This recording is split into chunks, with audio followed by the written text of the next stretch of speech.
अयोध्या के श्री विष्णु सर्व अद्भुत शांति महायज्ञ की पूर्णाहुति करने पहुंचे मुख्यमंत्री योगी आदित्यनाथ बुधवार को संत और योगी के स्वरूप में दिखे। उन्होंने भारत, भारतीयता, इंडोनेशिया से लेकर भारत श्रीलंका तक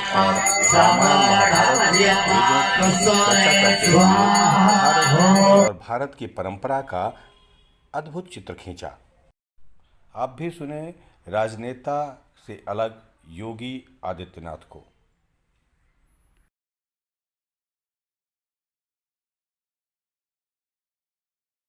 होगा जो भारत जो अयोध्या की परंपरा पर गौरव की अनुभूति न करता और हर एक व्यक्ति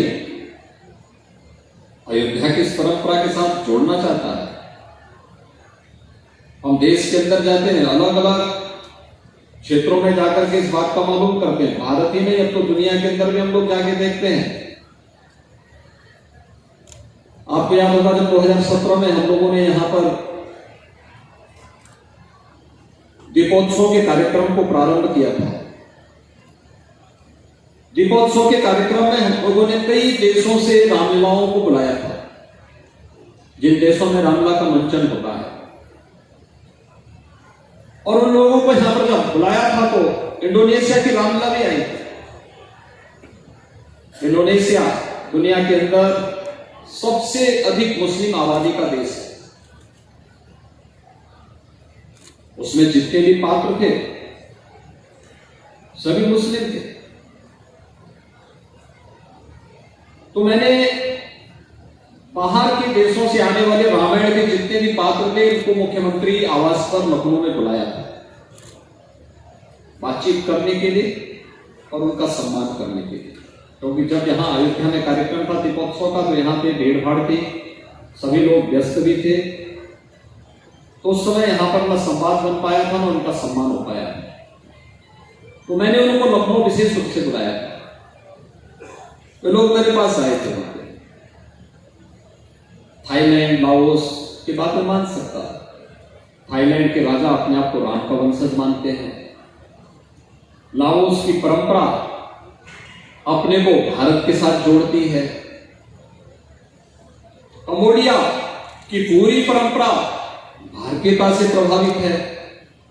लेकिन मेरे लिए यह अद्भुत था कि वास्तव में इंडोनेशिया जैसा देश जो दुनिया के अंदर सबसे बड़ी मुस्लिम आबादी का देश है, आखिर इंडोनेशिया में ये सभी कलाकार जितने भी रामायण के पात्र बने हुए सब मुस्लिम हैं, लेकिन कोई राम बना है, कोई लक्ष्मण बना है, कोई हनुमान बना है, ये सभी और उसी तन्मयता के साथ इस भाव के साथ जुड़े हुए हैं।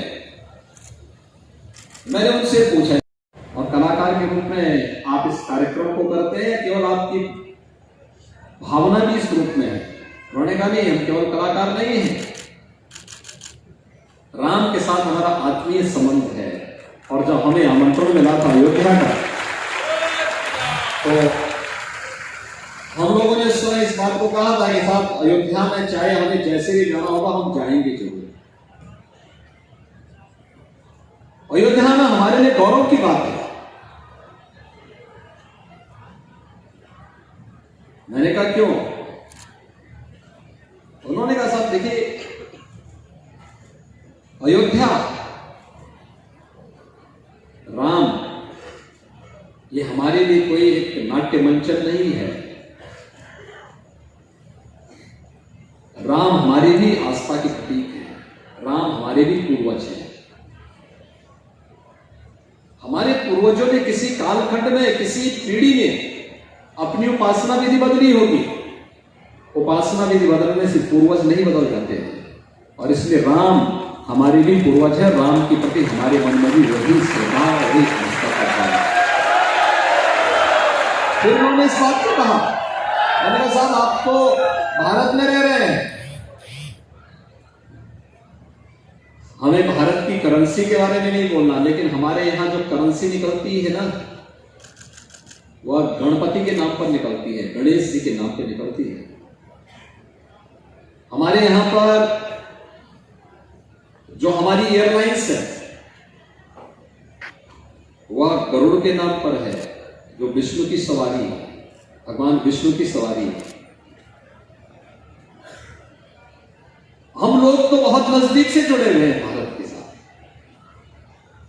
उपासना विधि, भारत के अंदर भी अलग अलग उपासना विधियां हैं। कोई शैव है, कोई शाक्त है, कोई वैष्णव है, कोई किसी अन्य परंपरा को मानता है, उसमें कोई मतभेद तो है नहीं। अपने अपने अनुसार हर व्यक्ति ने अपने अपने दर्शन, अपनी अपनी प्रकृति के अनुरूप अपनी था। हिमालय के उतंग शिखर से लेकर के सुदूर दक्षिण में केरल तक अलग अलग क्षेत्रों का विस्तृत भ्रमण करने के उपरांत दुनिया के सामने फिर भारत और भारतीयता के मुद्दों को बेधड़क रखना, यह हम सब के लिए उस कालखंड की परिस्थितियों को ध्यान में रख करके, जब सरकार अपने को सेकुलर दिखाने की प्रयास कर रही हो, भारत और भारतीयता से मुंह मोड़ने का प्रयास कर रही हो, तब एक संत विश्व पटल के सामने भारत की बात को पूरी मजबूती से रखने का साहस कर रहा हो, तो यह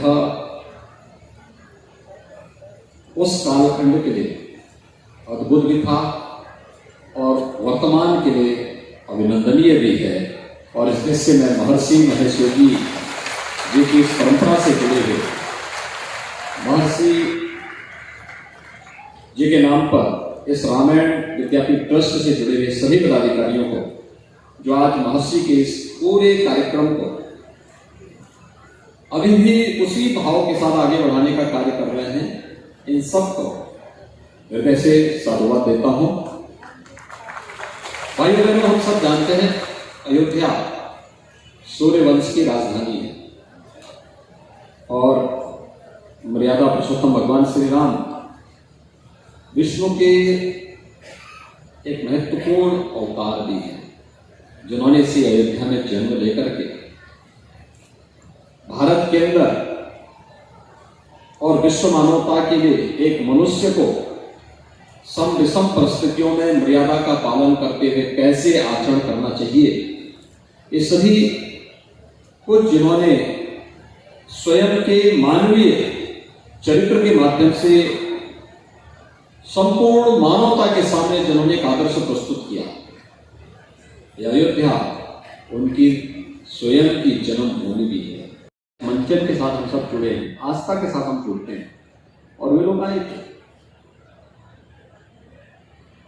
यानी भारत का तो हर व्यक्ति अयोध्या के साथ जुड़ने पर गौरव की अनुभूति करता ही है।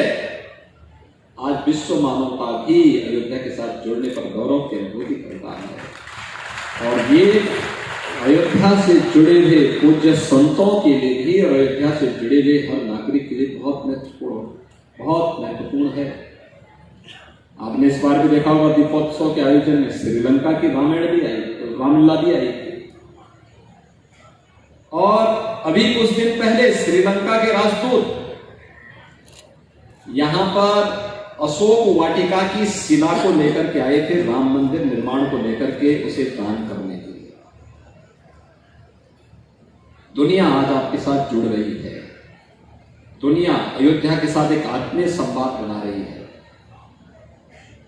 अयोध्या धर्म के पथ का अनुगामी है।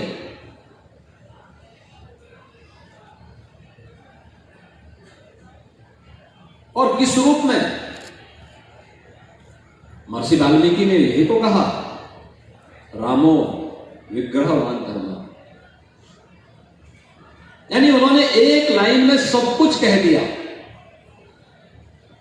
राम धर्म के साक्षात स्वरूप हैं, राम ही धर्म है।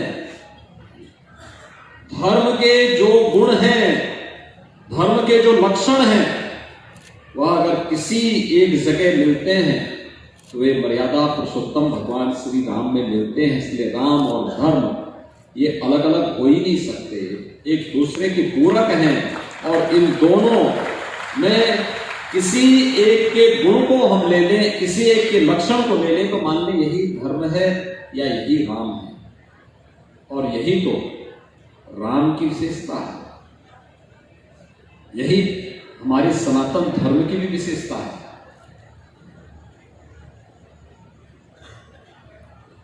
सब कुछ संभव है। अयोध्या ने 500 जो अन्याय करते थे उसका मुंहतोड़ जवाब देने के लिए अयोध्या हमेशा खड़ी रही, और जब सभी एक साथ जुड़े, एक मंच मिला, आंदोलन नई ऊंचाइयों को छूता गया और अद्भुत संजोग बना। प्रधानमंत्री मोदी जी ने 5 अगस्त 2020 को अयोध्या में भगवान राम के भव्य मंदिर के निर्माण का शुभारंभ भी कर दिया है। अब तो किसी को संदेह है ही नहीं, अब तो किसी को संदेह है ही नहीं अयोध्या की अयोध्या में राम मंदिर बनेगा कि नहीं बनेगा। मुझे लगता है जिसको स्वयं पे संदेह होगा वही अयोध्या में राम मंदिर निर्माण में भी संदेह करेगा। शेष संदेह की कोई गुंजाइश अब नहीं बची है। और इसलिए भाइयों बहनों, यह एक अद्भुत क्षण है हम सबके सामने। अयोध्या सूर्य वंश की राजधानी है। भगवान सूर्य की जब उपासना करते हैं, नारायण के रूप में करते हैं, स्वयं विष्णु के रूप में करते हैं। विष्णु की जब उपासना करते हैं, इस सृष्टि के पालक के एक सर्वश्रेष्ठ देवता के रूप में करते हैं। और आज तो यहां पर श्री विष्णु सर्व अद्भुत शांति महायज्ञ के साथ जुड़ने का अवसर भी आप सबको प्राप्त हुआ है। महर्षि महेश्वर जी रामायण विद्यापीठ ट्रस्ट के माध्यम से ये जो कार्यक्रम चल रहे हैं, अनेक कार्यक्रम देश और दुनिया के अंदर चल रहे हैं। उद्देश्य एक ही है, हम अपनी सनातन धर्म को लेकर के दुनिया के सामने जाएं, मानवता के कल्याण का मार्ग प्रशस्त कर सकें। एक बहुत गलत धारणा बनाती थी भारत के वेदों की परंपरा को। दुनिया के वेद, हम सब जानते हैं कि वेद दुनिया के सबसे प्राचीन ग्रंथ है, और ऋग्वेद तो दुनिया में इसको हर एक व्यक्ति ने माना है कि दुनिया का सबसे प्राचीन ग्रंथ है। लेकिन वेदों के बारे में जो दुष्प्रचार दुनिया के अंदर हुआ, लोगों ने जिस प्रकार की गलत तथ्य प्रस्तुत किए, उन सब के बावजूद दुनिया के मंचों पर बेधड़क भारत और भारतीयता के मुद्दों को, वेदों की बातों को, रामायण के प्रसंगों को, महाभारत के उदाहरणों को प्रस्तुत करते हुए उन्होंने भारत और भारतीयता के मुद्दे को जिस मजबूती के साथ रखने का कार्य उस कालखंड में किया था, भारत की आयुष पद्धति को दुनिया के सामने रखा था,